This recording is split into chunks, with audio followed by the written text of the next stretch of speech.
அவர் ஏதோ கேட்குறாரு, சட்டத்துக்கு புறமாக கேட்குறாரு, அதை செய்ய மறுக்கின்ற பொழுது சேரை தூக்கி அடிக்கிற காட்சியை ஊடகத்தில் பார்க்குறோம்.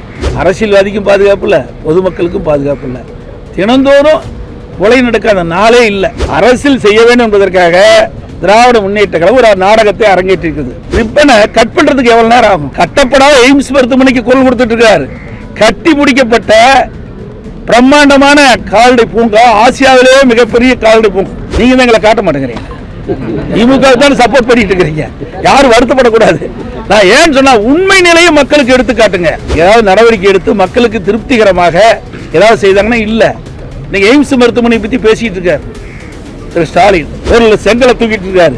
பல லட்சம் செங்கல்ல கட்டி பிடிக்கப்பட்ட அந்த கால்நடை பூங்காவை திறக்க வக்கில்லாத அரசாங்கம் தான் இந்த திமுக அரசாங்கம். அனைத்து இந்திய அண்ணா திராவிட முன்னேற்ற கழகத்தை பொறுத்த வரைக்கும் நடந்து முடிந்த நாடாளுமன்ற தேர்தலிலே அனைத்து இந்திய அண்ணா திராவிட முன்னேற்ற கழகம் வெற்றி வாய்ப்பு இழந்திருக்கின்றது.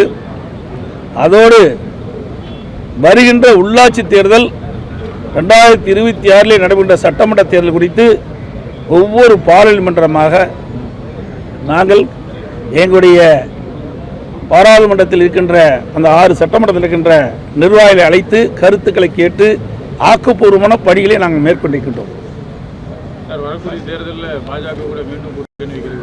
கூட்டணி கிடையாது. அதான் இப்போ நான் சொன்னேன், நவநீதன் நினைக்கிறேன், பத்மநாதன் நவநீதன் சொல்கிறாங்க. என்கிட்ட முழுமையாக தெரியல, வரும்போது தான் நான் கேட்டேன். நான் ஏற்கனவே சொன்னேன், அவர் இருசக்கர வாகனத்தில் அவர் கடலூரில் ஒரு வார்டில் அவைத்தலைவராக இருக்கான்னு எனக்கு கிடைச்ச தகவல். வருகின்ற பொழுது அவர் இருசக்கர வாகனத்தில் சென்று கொண்டிருக்கின்ற பொழுது அவர் வழிமறித்து வெட்டி கொல்லப்பட்டதாக செய்திகள். அது இன்னும் முழுமையாக கிடைக்கல. அங்கிருந்து நான் வரும்போது தான் அதை சேகரித்தேன். தான் தமிழ்நாட்டில் அரசியல்வாதிக்கும் பாதுகாப்பு இல்லை, பொதுமக்களுக்கும் பாதுகாப்பு இல்லை. தினந்தோறும் கொலை நடக்காத நாளே இல்லை. இன்றைக்கி தமிழகம் ஒரு கொலை மாநிலமாக காட்சியளிக்கின்றது இந்த திராவிட மாடல் ஆட்சியில். மத்திய பட்ஜெட்ல எந்த நிதியும் ஒதுக்கல. தூத்துக்குடி வெள்ளத்தில் பாதிக்கப்பட்டது, எந்த வெள்ளத்துக்கு எந்த நிவாரணம்? அது தெளிவாக நான் அறிக்கை விட்டேன். ஊடகத்திலே வந்தது, பத்திரிகையிலே வந்திருக்குது. நாங்கள் கண்டித்து தெளிவான அறிக்கை விட்டுக்கிறோம். ஆனால் ஏற்கனவே 13 ஆண்டு காலம் மத்தியிலே திமுக மத்திய அமைச்சரவையிலே அங்கம் வைத்தது. அப்பொழுது எவ்வளவு நிதியை பெற்றாங்க? எந்த மத்தியிலே எந்த அரசாங்கம் இருந்தாலும் நம்ம கேட்ட நிதியை கொடுத்தது கிடையாது. இன்றைக்கு அரசியல் செய்ய வேண்டும் என்பதற்காக திராவிட முன்னேற்ற கழகம் ஒரு நாடகத்தை அரங்கேற்றிருக்கிறது. இவர்கள் மீது இருக்கின்ற இவர்கள் மீது மக்கள் இருக்கின்ற கோபத்தை மறைப்பதற்காக இன்றைக்கு பத்திரிகையில் ஊடகத்திலையும் இன்றைக்கு பல்வேறு குற்றச்சாட்டை மத்தியில் சொல்லிட்டு இருக்கிறாங்க. இவர்கள் மீது இருக்கின்ற குற்றச்சாட்டு நிறைய இருக்குது. அதான் அவர்கள் செய்து முடிச்சாங்க. அந்த குற்றச்சாட்டிலிருந்து ஏதாவது நடவடிக்கை எடுத்து மக்களுக்கு திருப்திகரமாக ஏதாவது செய்தாங்கன்னா இல்லை. இன்னைக்கு எய்ம்ஸ் மருத்துவமனை பற்றி பேசிட்டு இருக்கார் திரு ஸ்டாலின்.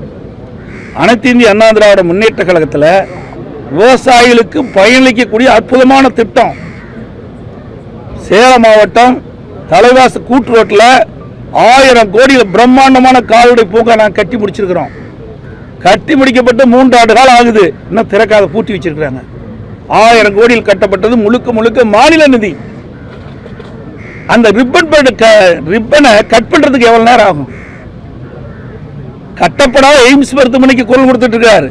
கட்டி முடிக்கப்பட்ட பிரம்மாண்டமான கால்நடை பூங்கா, ஆசியாவிலேயே மிகப்பெரிய கால்நடை பூங்கா.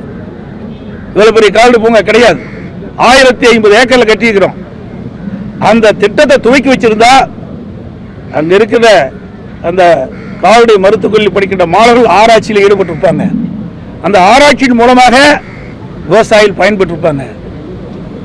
அதையெல்லாம் இந்த அரசு செயல்படுத்த மனமில்லை. ஏன்னா அனைத்து இந்திய அண்ணா திராவிட முன்னேற்ற கழக அரசுல கொண்டு வந்த திட்டம் என்ற ஒரே காரணத்திற்காக அந்த திட்டத்தை முடக்கி வச்சிருக்கிறாங்க.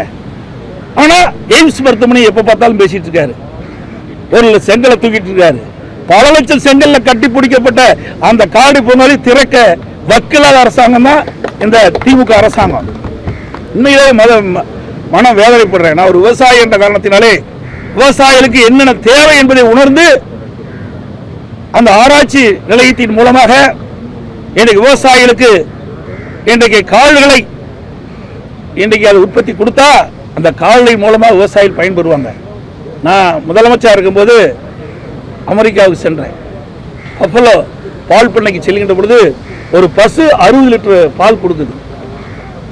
அப்படிப்பட்ட பசுக்களை ஆராய்ச்சி மூலமாக அதை உருவாக்கி நம்முடைய விவசாயிகளுக்கு கொடுக்கலான்னு தான் அந்த திட்டத்துடைய நோக்கம். ஏன்னா அப்படிப்பட்ட கலப்பின பசுகளை உருவாக்கின்ற பொழுது அந்த பசு நம்முடைய தமிழ்நாட்டுடைய சீதோஷ நிலைக்கு தக்கவாறு அந்த பசுவை ஆராய்ச்சியின் மூலமாக உருவாக்க வேண்டும். அதுதான் எங்களுடைய நிலைப்பாடு. அதே மாதிரி ஆடுகள், அதே மாதிரி கோழி, அது மாதிரி பன்றி, மீன், இதெல்லாம் இந்த ஆராய்ச்சி நிலையத்தில் வருது. மிகப்பெரிய கால்நடை பூங்கா. நீங்களாம் ஊடக நண்பர்கள் போய் அதை பிடிச்சு காட்டுங்க. நீங்கள் தான் எங்களை காட்ட மாட்டேங்கிறீங்க. திமுக தான் சப்போர்ட் பண்ணிட்டு இருக்கிறீங்க. யாரும் வருத்தப்படக்கூடாது. நான் ஏன்னு சொன்னா உண்மை நிலையை மக்களுக்கு எடுத்து காட்டுங்க. இன்னைக்கு 1000 கோடியில் கட்டப்பட்ட கட்டடம் பாலடைஞ்சு கிடக்குது. எவ்வளவு பெரிய விஷயம். நீங்க அந்த போய் காடு பொங்கலை உள்ள போய் பார்த்துட்டு வாங்க சார். சிவகங்கையில் திமுக கவுன்சிலர் வந்து இந்த செக்ரட்டரி சேர். ஆமா, சிவகங்கையில் அது ஒண்ணுதான். நீங்க சொன்ன மாதிரி யூனியன்ல பாருங்க, படத்தை பாருங்க.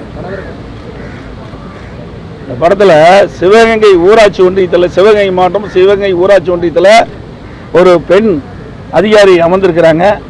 வேண்டுமென்றே திட்டமிட்டு திராவிட முன்னேற்ற கழகத்தை சேர்ந்த அந்த தொழிற்சங்கத்தினுடைய பொறுப்பில் இருக்கின்ற ஒருவர் அவர் ஏதோ கேட்குறாரு, சட்டத்துக்கு புறமாக கேட்குறாரு, அதை செய்ய மறுக்கின்ற பொழுது சேரை தூக்கி அடிக்கிற காட்சியை ஊடகத்தில் பார்க்குறோம், வலைதளங்கள் வந்திருக்குது.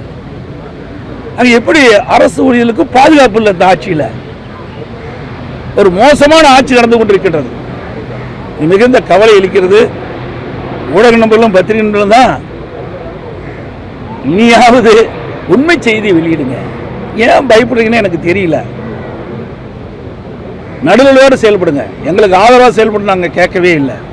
நாட்டில் நடைபெறுகின்ற நிகழ்வுகளை மக்களுக்கு தெரிவிங்க. நிறைய ஊடகம் கொடுக்குறீங்க, இல்லைன்னு நான் சொல்லு. அதெல்லாம் பார்த்து உங்களை போடுற ஊடகத்தில் தான் நான் எடுத்து நாங்கள் பேசுகிறோம். அனைத்து ஊடகங்களுக்கும் பத்திரிகை நண்பர்களுக்கும் வணக்கம், நன்றி.